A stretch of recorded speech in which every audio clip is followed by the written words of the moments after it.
एक गांव का एक किसान था जो कि एक छोटे से गांव में रहा करता था, जिसमें उसका एक सुंदर सा घर भी बना हुआ था। वो अपने परिवार के साथ काफ़ी खुश था।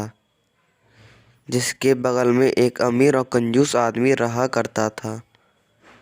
एक दिन की बात है कि उसने एक बुजुर्ग को देखा जो तकलीफ़ में था और उसने उस बुजुर्ग की मदद की।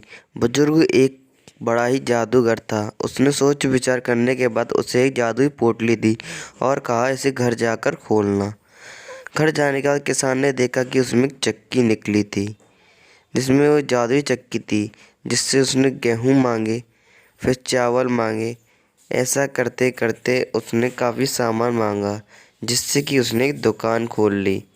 ऐसा करके वह एक अच्छा ही बड़ा बिजनेसमैन बन गया, जिससे कि उसका पड़ोसी हैरान रह गया और सोचने लगा कि इसके पास इतना धन कहाँ से आया, और उसने उस धन के राज को चोरी करने की ठान ली और उसने रात का इंतज़ार किया और चोरी कर ली, जो कि उसके कमरे में उसके टेबल पर रखी हुई थी।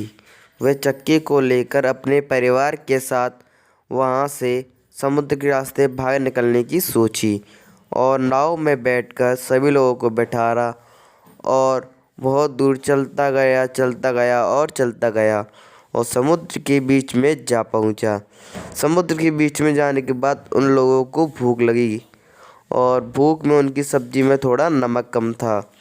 इस वजह से उनकी बीवी ने उससे नमक मांगा, कहा चक्की से नमक ले लो, क्योंकि उसे चक्की चालू करना आता था, बंद नहीं। तो उसने चक्की से नमक मांग लिया और उसका फल यही निकला कि चक्की बंद ना होने के कारण चक्की चलती गई और नाव भारी होकर डूब गई।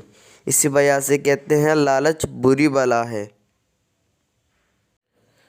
और कहा जाता है वो चक्की से अभी नमक निकल रहा है, इसी वजह से समुद्र खा रहा है।